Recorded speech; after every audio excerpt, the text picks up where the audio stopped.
The recollection of about 3 days and nights succeeding this is very dim in my mind.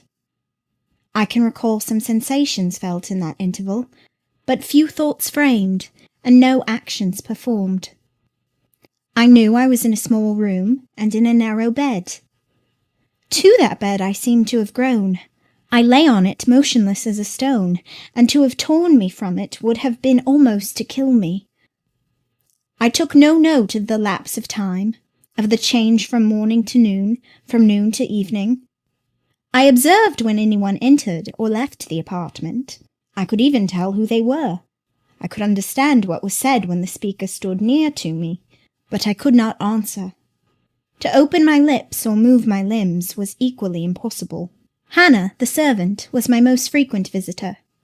Her coming disturbed me. I had a feeling that she wished me away, that she did not understand me or my circumstances, that she was prejudiced against me. Diana and Mary appeared in the chamber once or twice a day. They would whisper sentences of this sort at my bedside. "It is very well we took her in." "Yes, she would certainly have been found dead at the door in the morning, had she been left out all night. I wonder what she has gone through." "Strange hardships, I imagine. Poor, emaciated, pallid wanderer." "She is not an uneducated person, I should think, by her manner of speaking. Her accent was quite pure, and the clothes she took off, though splashed and wet, were little worn and fine." "She has a peculiar face. Fleshless and haggard as it is, I rather like it, and when in good health and animated, I can fancy her physiognomy would be agreeable." Never once in their dialogues did I hear a syllable of regret at the hospitality they had extended to me, or of suspicion of, or aversion to myself. I was comforted. Mr. St. John came but once. He looked at me, and said my state of lethargy was the result of reaction from excessive and protracted fatigue. He pronounced it needless to send for a doctor. Nature, he was sure, would manage best left to herself. He said every nerve had been overstrained in some way, and the whole system must sleep torpid a while. There was no disease. He imagined my recovery would be rapid enough when once commenced. These opinions he delivered in a few words, in a quiet, low voice, and added, after a pause, in the tone of a man little accustomed to expansive comment. "Rather an unusual physiognomy. Certainly not indicative of vulgarity or degradation." "Far otherwise," responded Diana. "To speak truth, St. John, my heart rather warms to the poor little soul. I wish we may be able to benefit her permanently." "That is hardly likely," was the reply. "You will find she is some young lady who has had a misunderstanding with her friends, and has probably injudiciously left them. We may, perhaps, succeed in restoring her to them, if she is not obstinate. But I trace lines of force in her face which make me sceptical of her tractability." He stood considering me some minutes, then added, "She looks sensible, but not at all handsome." "She is so ill, St. John." Ill or well, she would always be plain. The grace and harmony of beauty are quite wanting in those features. On the 3rd day I was better. On the 4th I could speak, move, rise in bed, and turn. Hannah had brought me some gruel and dry toast, about, as I supposed, the dinner hour. I had eaten with relish. The food was good, void of the feverish flavour which had hitherto poisoned what I had swallowed. When she left me, I felt comparatively strong and revived. Ere long, satiety of repose and desire for action stirred me. I wished to rise, but what could I put on? Only my damp and bemired apparel, in which I had slept on the ground and fallen in the marsh. I felt ashamed to appear before my benefactors so clad. I was spared the humiliation. On a chair by the bedside were all my own things, clean and dry. My black silk frock hung against the wall.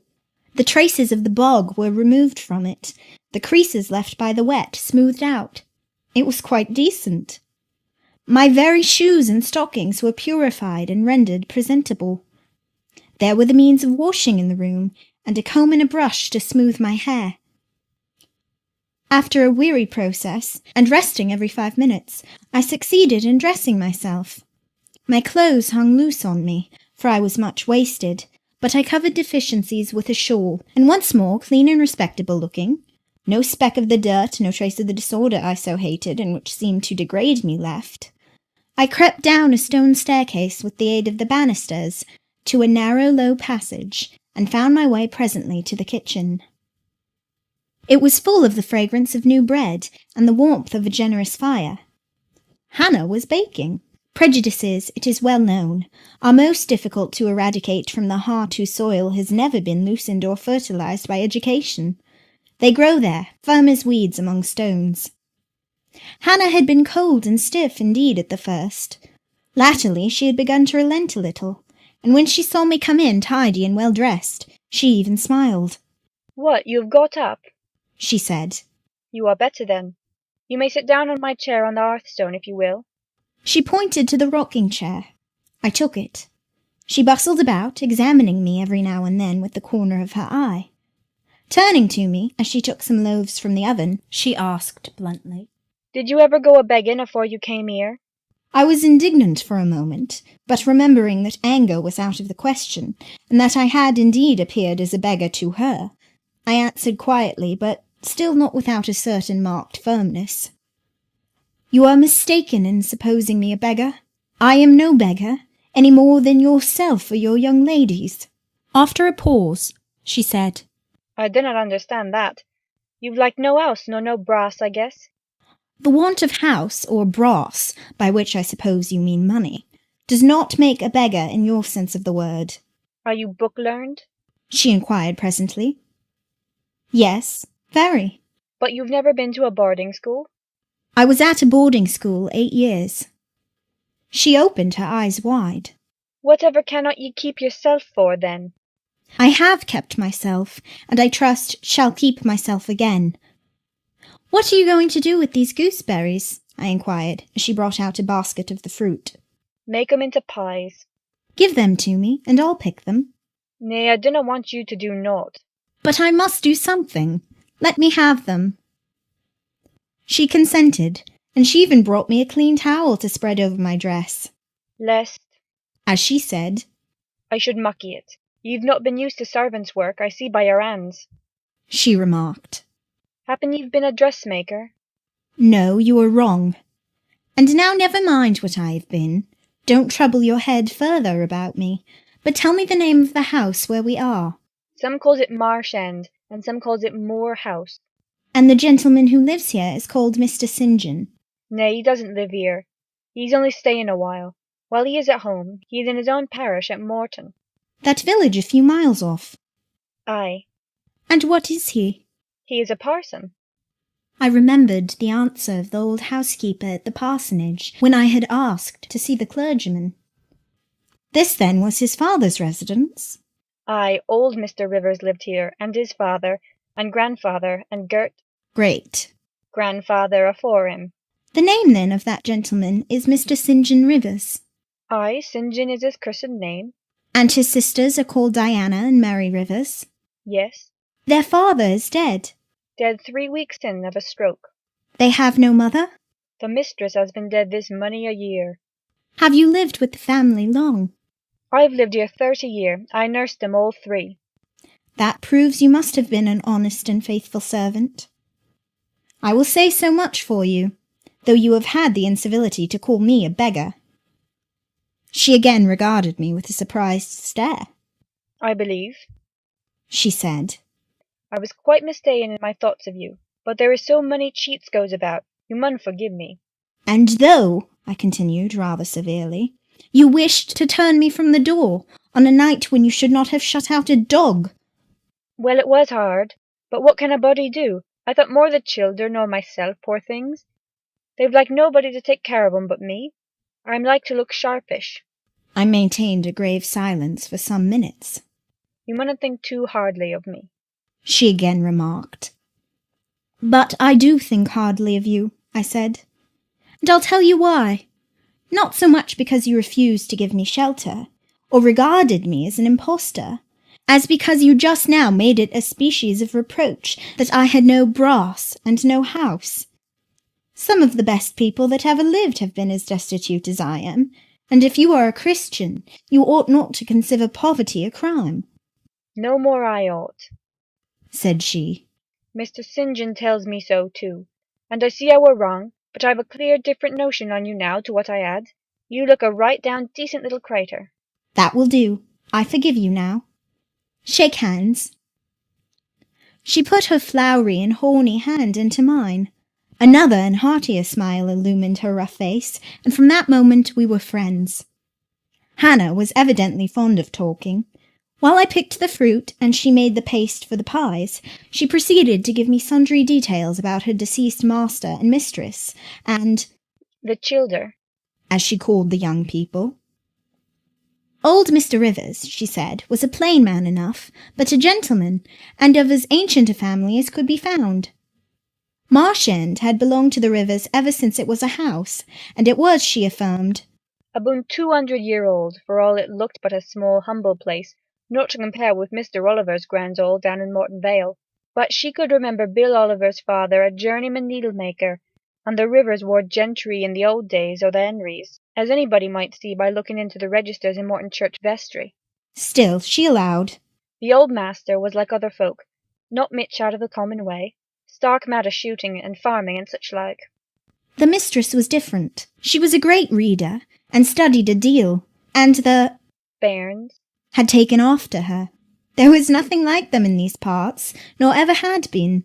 They had liked learning, all three, almost from the time they could speak, and they had always been a mack of their own. Mr. St. John, when he grew up, would go to college and be a parson, and the girls, as soon as they left school, would seek places as governesses, for they had told her their father had some years ago lost a great deal of money by a man he had trusted turning bankrupt, and as he was now not rich enough to give them fortunes, they must provide for themselves. They had lived very little at home for a long while, and were only come now to stay a few weeks on account of their father's death. But they did so like Marsh End and Morton, and all these moors and hills about. They had been in London, and many other grand towns, but they always said there was no place like home. And then they were so agreeable with each other, never fell out, nor threeped. She did not know where there was such a family for being united. Having finished my task of gooseberry picking, I asked where the two ladies and their brother were now. Gone over to Morton for a walk, but they will be back in half an hour to tea. They returned within the time Hannah had allotted them. They entered by the kitchen door. Mr. St. John, when he saw me, merely bowed and passed through. The two ladies stopped. Mary, in a few words, kindly and calmly expressed the pleasure she felt in seeing me well enough to be able to come down. Diana took my hand. She shook her head at me. You should have waited for my leave to descend, she said. You still look very pale, and so thin. Poor child, poor girl. Diana had a voice toned to my ear like the cooing of a dove. She possessed eyes whose gaze I delighted to encounter. Her whole face seemed to me full of charm. Mary's countenance was equally intelligent, her features equally pretty, but her expression was more reserved, and her manners, though gentle, more distant. Diana looked and spoke with a certain authority. She had a will, evidently. It was my nature to feel pleasure in yielding to an authority supported like hers, and to bend, when my conscience and self-respect permitted, to an active will. And what business have you here? She continued. It is not your place. Mary and I sit in the kitchen sometimes, because at home we like to be free, even to licence. But you are a visitor, and must go into the parlour. I am very well here. Not at all, with Hannah bustling about and covering you with flour. Besides, the fire is too hot for you, interposed Mary. To be sure, added her sister. Come, you must be obedient. And still holding my hand, she made me rise and led me into the inner room. Sit there, she said, placing me on the sofa. While we take our things off and get the tea ready. It is another privilege we exercise in our little moorland home, to prepare our own meals when we are so inclined, or when Hannah is baking, brewing, washing, or ironing. She closed the door, leaving me solace with Mr. St. John, who sat opposite, a book or newspaper in his hand. I examined first the parlour, and then its occupant. The parlour was rather a small room, very plainly furnished, yet comfortable because clean and neat. The old-fashioned chairs were very bright, and the walnut-wood table was like a looking-glass. A few strange antique portraits of the men and women of other days decorated the stained walls. A cupboard with glass doors contained some books and an ancient set of china. There was no superfluous ornament in the room, not one modern piece of furniture, save a brace of work-boxes and a lady's desk in rosewood which stood on a side table. Everything, including the carpet and curtains, looked at once well-worn and well-saved. Mr. St. John, sitting as still as one of the dusty pictures on the walls, keeping his eyes fixed on the page he perused, and his lips mutely sealed, was easy enough to examine. Had he been a statue instead of a man, he could not have been easier. He was young, perhaps from 28 to 30, tall, slender. His face riveted the eye. It was like a Greek face, very pure in outline, quite a straight classic nose, quite an Athenian mouth and chin. It is seldom indeed an English face comes so near the antique models as did his. He might well be a little shocked at the irregularity of my lineaments, his own being so harmonious. His eyes were large and blue, with brown lashes. His high forehead, colourless as ivory, was partially streaked over by careless locks of fair hair. This is a gentle delineation, is it not, reader? Yet he whom it describes scarcely impressed one with the idea of a gentle, a yielding, an impressible, or even of a placid nature. Quiescent as he now sat, there was something about his nostril, his mouth, his brow, which to my perceptions indicated elements within either restless or hard or eager. He did not speak to me one word, nor even direct to me one glance till his sisters returned. Diana, as she passed in and out in the course of preparing tea, brought me a little cake baked on the top of the oven. "Eat that now," she said. "You must be hungry. Hannah says you have had nothing but some gruel since breakfast." I did not refuse it, for my appetite was awakened and keen. Mr. Rivers now closed his book, approached the table, and as he took a seat, fixed his blue, pictorial-looking eyes full on me. There was an unceremonious directness, a searching, decided steadfastness in his gaze now, which told that intention and not diffidence had hitherto kept it averted from the stranger. "You are very hungry," he said. "I am, sir. 'Tis my way. It always was my way, by instinct, ever to meet the brief with brevity, the direct with plainness." "It is well for you that a low fever has forced you to abstain for the last 3 days. There would have been danger in yielding to the cravings of your appetite at first.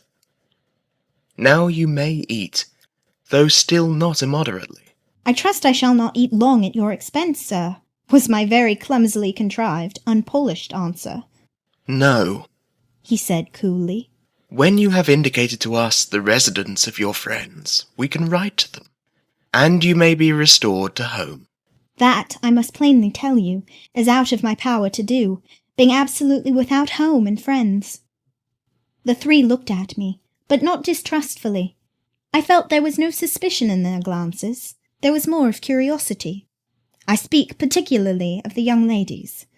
St. John's eyes, though clear enough in a literal sense, in a figurative one were difficult to fathom. He seemed to use them rather as instruments to search other people's thoughts than as agents to reveal his own, the which combination of keenness and reserve was considerably more calculated to embarrass than to encourage. "Do you mean to say," he asked, "that you are completely isolated from every connection?" "I do. Not a tie links me to any living thing. Not a claim do I possess to admittance under any roof in England."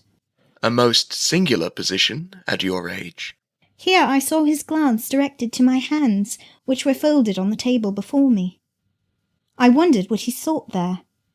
His words soon explained the quest. "You have never been married? You are a spinster?" Diana laughed. "Why, she can't be above 17 or 18 years old, St. John," said she. "I am near 19, but I am not married. No." I felt a burning glow mount to my face, for bitter and agitating recollections were awakened by the allusion to marriage. They all saw the embarrassment and the emotion.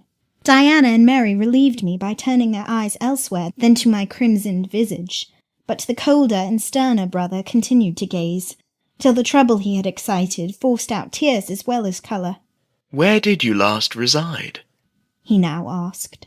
"You are too inquisitive, St. John," murmured Mary in a low voice, but he leaned over the table and required an answer by a second firm and piercing look. "The name of the place where, and of the person with whom I lived, is my secret," I replied concisely. "Which, if you like, you have, in my opinion, a right to keep, both from St. John and every other questioner," remarked Diana. "Yet if I know nothing about you, or your history, I cannot help you." he said. "And you need help, do you not?"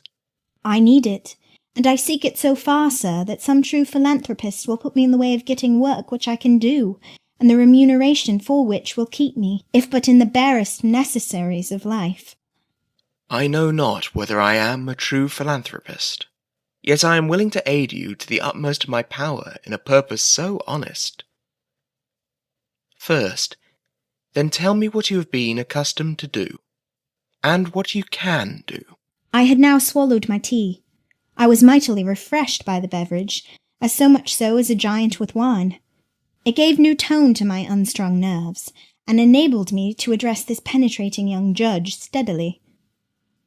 "Mr. Rivers," I said, turning to him and looking at him, as he looked at me, openly and without diffidence, "you and your sisters have done me a great service, the greatest man can do his fellow being.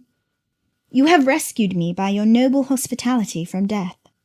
This benefit conferred gives you an unlimited claim on my gratitude, and a claim to a certain extent on my confidence. I will tell you as much of the history of the wanderer you have harboured as I can tell without compromising my own peace of mind, my own security, moral and physical, and that of others. I am an orphan, the daughter of a clergyman. My parents died before I could know them. I was brought up a dependent, educated in a charitable institution. I will even tell you the name of the establishment, where I passed 6 years as a pupil and 2 as a teacher.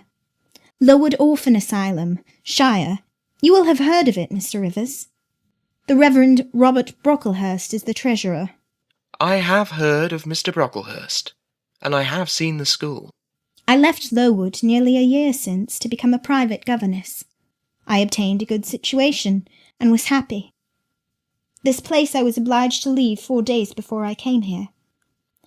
The reason of my departure I cannot and ought not to explain. It would be useless, dangerous, and would sound incredible. No blame attached to me. I am as free from culpability as any one of you 3. Miserable I am, and must be for a time, for the catastrophe which drove me from a house I had found a paradise was of a strange and direful nature.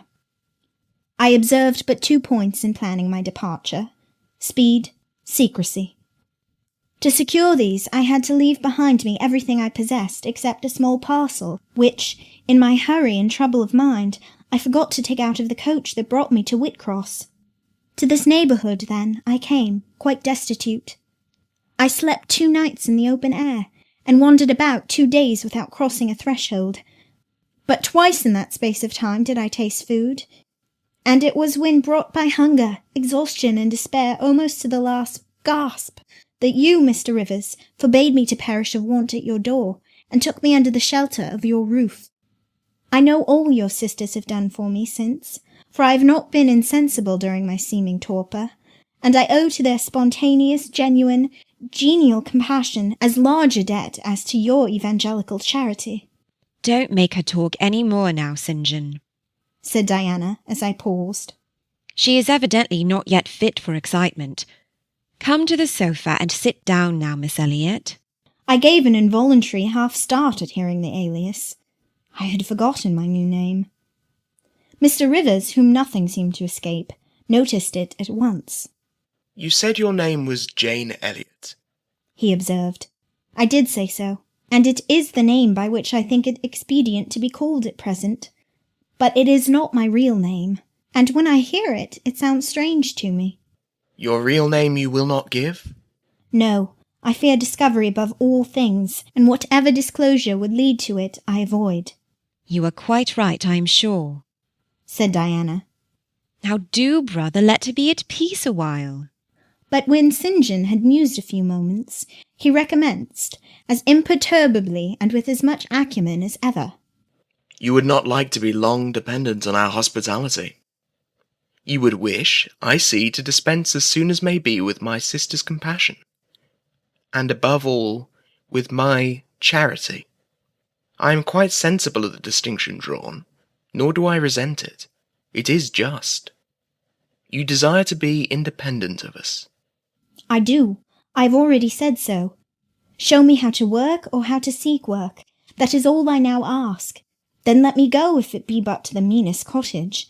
But till then allow me to stay here. I dread another essay of the horrors of homeless destitution. Indeed you shall stay here, said Diana, putting her white hand on my head. You shall, repeated Mary, in the tone of undemonstrative sincerity which seemed natural to her. My sisters, you see, have a pleasure in keeping you, said Mr. St. John. As they would have a pleasure in keeping and cherishing a half-frozen bird some wintry wind might have driven through their casement.